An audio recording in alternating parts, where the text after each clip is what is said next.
NFL free agency is quickly approaching, and in a couple of weeks, teams will bring in several new players in hopes of eventually winning a Super Bowl. It happens every year, and every offseason, teams both win and lose free agency, and shortly after signings are made, you'll see a lot of winners and losers of NFL free agency and even initial grades based on the contract the team gave versus the player's production analysts and fans think they will provide. But after the initial shock factor of signings within free agency, you really don't hear a lot about it after the fact.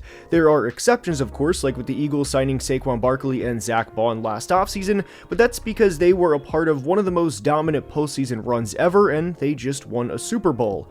But Christian Wilkins and Robert Hunt each signed $100 million contracts last offseason, yet you don't really hear a lot about either player. And in today's video, we're going to go back and grade some of the biggest free agent signings from the 2024 class. We're going to break down several signings and also have some grades on the screen at the end, and there is a lot to break down in today's video. So without further ado, let's begin.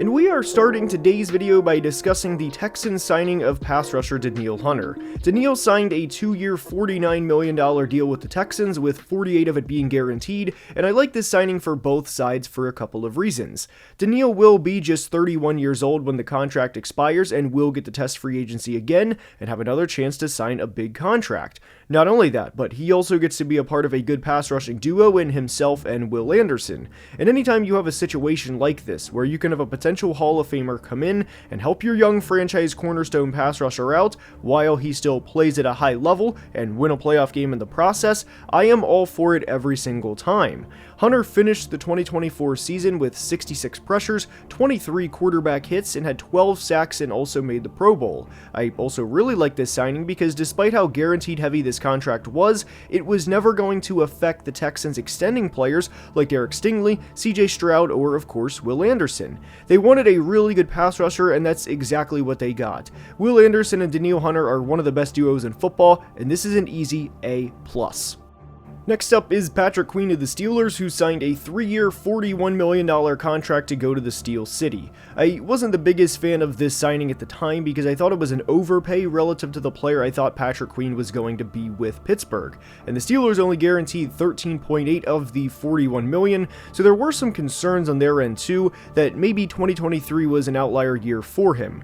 Queen was a second-team All-Pro with the Ravens in 2023 and played at a really high level, and in his first year in Pittsburgh, he was named to his second Pro Bowl and had another good year. He went through a transition period in the first few weeks of the 2024 season, but eventually settled in and played at a really high level. I hope we see more of Patrick Queen and Peyton Wilson in 2025 because they are a very fun duo to watch. I'm sure there's some people that will say this is an inflated grade, but the Steelers got everything they wanted from PQ in year one and then some. It's a bonus he's only 26 years old, and it's not unreasonable for him to play here for the next 4 or 5 years.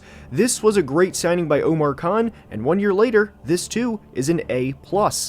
Christian Wilkins of the Raiders is up, and this is unfortunate because Christian played in 81 of 83 possible games for the Dolphins in the first 5 years of his career. He also had a really good final 2 years in Miami and was really putting it all together. The idea of him and Max Crosby along the defensive line in a division where you have to be able to get after Patrick Mahomes and Justin Herbert was a great idea to pair these guys. And you can add in Bo Nix to the quarterbacks in the AFC West now, of course, though we did not know that at the time. But Christian Wilkins suffered a Jones fracture against the Broncos in Week 5 of the 2024 season and missed the rest of the year.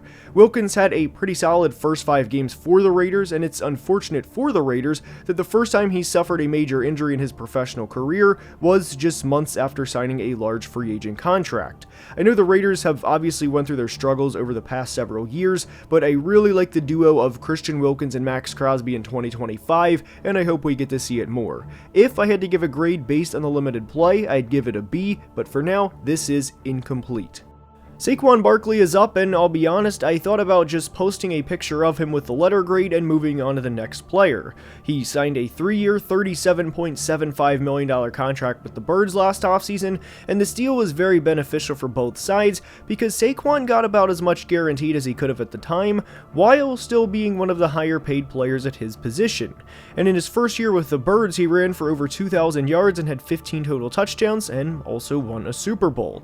He had nearly 2,300 total yards of offense in the regular season, and there's going to be a lot of lofty goals for Saquon Barkley in 2025, all of which are achievable, meaning I wouldn't be surprised if he breaks Eric Dickerson's rushing record next year. Saquon had the best year of his career by far and also had over 1,000 rushing yards after contact, and him running for a touchdown on the first play from scrimmage in the NFC Championship game describes the type of year he had. This is an easy A+. Zack Baun was a name not a lot of people knew about last year around this time, and during his 4 years with New Orleans, he only started 14 games and played less than 1,000 career snaps. This may be the most crazy fact about Zack Baun that a lot of people don't know, but he played more snaps with the Eagles in 1 year than he did with the Saints in the first 4 years of his career, and this is per PFF. And in his first year with the Birds, he had over 150 tackles, 11 tackles for a loss, had 5 forced fumbles, and was a first-team All-Pro, and of course a Super Bowl champion. You're not going to find a better contract in terms of production relative to dollars spent than this, as he signed a 1-year $3.5 million deal last year, and this too is an A+. Now, I know you may be thinking, enough with the A+s and discussions of how great the Eagles are, and more specifically how good Howie Roseman is at his job, and I get it. But the Eagles signed former Jet Bryce Huff to a 3-year $51 million deal with 34 being guaranteed, and Bryce Huff had a really bad year in Philly. He did miss some time due to a torn ligament in his wrist, but in his first 5 games as an Eagle, he had just 4 total tackles and only had half a sack. It got to a point where Eagles fans would note if he recorded a tackle to give you an idea of how bad this signing was. Obviously, it didn't affect the Birds in the end, but the Bryce Huff signing is an F. Xavier McKinney signed a 4-year $67 million deal with the Packers, and after having a solid first few years with the Giants, he took his game to another level in 2024. He had 8 interceptions, including 1 in each of the first 5 games, and was also a first-team All-Pro. The Packers are one of the best teams year in and year out, and it's because of signings like this. I don't mean this in a sign good players way, although that certainly applies, but because of the lower amount of guarantees within the contract. $23 million of the $67 was guaranteed, and in today's era, with the salary cap continuously going up, and it was announced recently that the cap is going up in a big way for the 2025 season, is beneficial to teams with players already under contract, and that includes Xavier McKinney with the Packers. He has a cap hit of $17.8 million in 25, $19.1 in 26, and $22.5 million in 27 if he's still on the roster by then. But the cap will continue to go up, and if he doesn't work out, the Packers are protected too. He was also a 21-year-old rookie back in 2020 and will be just 26 by the start of the 25 season, so there's a non-zero chance he is with this team for the next 4 or 5 years, maybe even longer. And when you sign a first-team All-Pro in free agency at 25 years old, it shouldn't come as a surprise, this is an A+. The Packers also signed Josh Jacobs to a big free agent deal, as his deal was 4 years, $48 million, and the concept of the contract that we discussed with Xavier McKinney very much applies to Josh Jacobs too. Only 12.5 of the 48 was guaranteed, and with running backs after their rookie contracts kind of being on a year-by-year basis, this was a very smart contract given by the Packers. In Jacobs' first year with Green Bay, he set a career high in total touchdowns as he had 16, finished 11th in Offensive Player of the Year voting, and also caught the first receiving touchdown of his career. Unfortunately for Jacobs personally, this was an insane year across the board for running backs, and obviously in a year where Saquon rushes for 2,000 yards, Derrick Henry rushes for 1,900 yards, and Jahmyr Gibbs has 20 total touchdowns, and even Bijan Robinson having a near 1,500-yard year, Josh Jacobs didn't get discussed probably as much as he should have. Rushing for 1,300 yards and 15 touchdowns and it not being discussed shows the type of year it was for running backs across the board. Now, I know there will be some people that say, how can Saquon have 700 more rushing yards and be given the same grade as Josh Jacobs, and I completely understand that, so if you want to knock Jacobs a bit because he didn't have the years Saquon did, I can understand that thought process, but anytime you sign a free agent running back and they have a 1,671 total yard season along with 16 total touchdowns, guys, to me, that's an A+ every time. Back to the AFC South for the next player, and it's Calvin Ridley of the Titans. This was a pretty noteworthy signing last year because everyone thought he was going back to Jacksonville, only for the division rival Titans to bring him to Nashville at the last minute.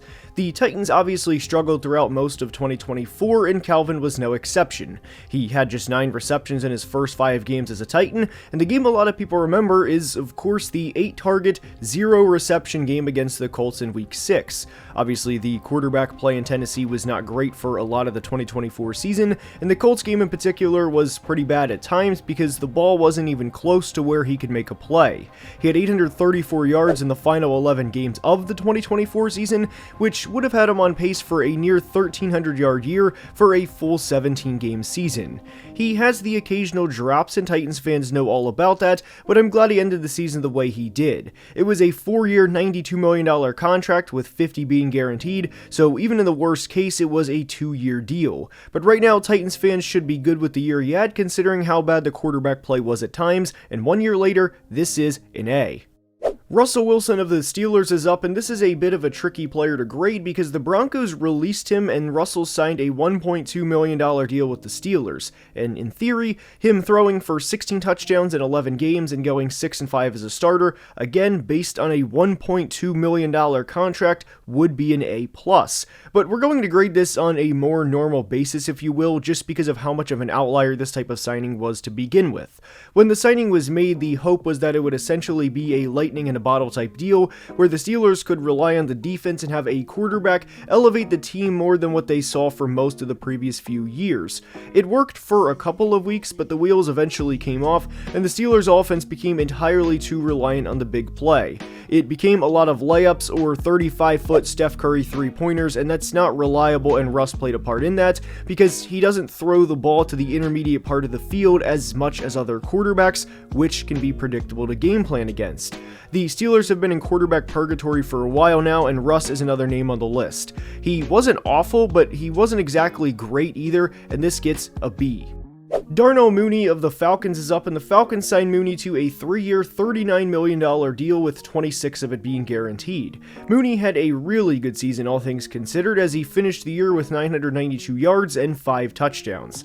I know some people remember this, but not everyone does, and Darnell actually had a 1,000-yard season with the Bears back in 2021. He had just 907 receiving yards over the next 2 years, and there were a lot of people surprised the Falcons gave him an average annual value of $13 million, despite the lack of production. I know the Falcons front office has their faults, and not addressing the pass rush regularly is certainly one of those faults, but this was a really good signing, especially when you consider the value.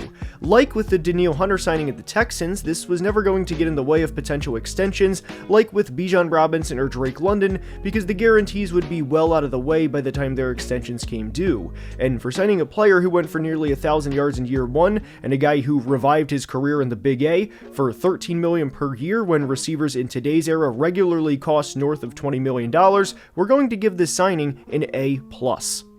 Jonathan Greenard is up, and the Vikings and Texans swap pass rushers in Danielle Hunter and Jonathan Greenard in free agency, which looking back was kinda cool because a lot of both the Vikings and Texans fan base was rooting for their previous guy to have success on their new team, and each guy did. Jonathan Greenard finished 3rd in the NFL in pressures with 80 on the year, as he finished only behind Trey Hendrickson and Myles Garrett, who each finished the year with 83. He also had 22 quarterback hits, 12 sacks, and had 4 forced fumbles. He was named a Pro Bowler for the first time in his career, and this was also a really team-friendly contract for the Vikings. A big part of Brian Flores' system is being able to drop back in coverage, and Greenard did that too. He signed a 4-year, $76 million deal, and not surprisingly, this is an A+. The Vikings also signed another defensive player in free agency who was a jack of all trades, and that was former Dolphin Andrew Van Ginkel. At times, Gink was everywhere on the field, and he became the first Viking since Harrison Smith in 2012 to have 2 pick sixes in 1 year. Van Ginkel set career highs in total tackles, tackles for a loss, sacks, and of course, interceptions too. He finished 7th in Defensive Player of the Year voting and was a second-team All-Pro. He signed a 2-year, $20 million contract with the Vikings last offseason, and this, along with Zach Bond's contract with the Eagles, was by far one of the best value signings of the 2024 free agency period. Kwesi Adolfo-Mensah did a terrific job in free agency last year, and this too is an A+.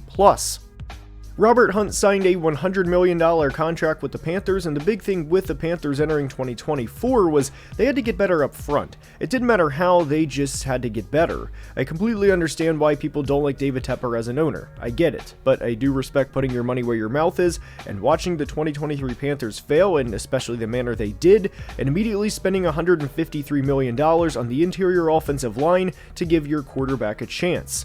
Robert Hunt had a pretty solid year and was named a Pro Bowler. He also allowed 36 pressures in 2024, which isn't great by any means, but he allowed 12 in 2 games alone, which were against the Chiefs and Bucks, as he allowed 5 against KC and 7 against Tampa in one of the 2 games he played against the Bucks.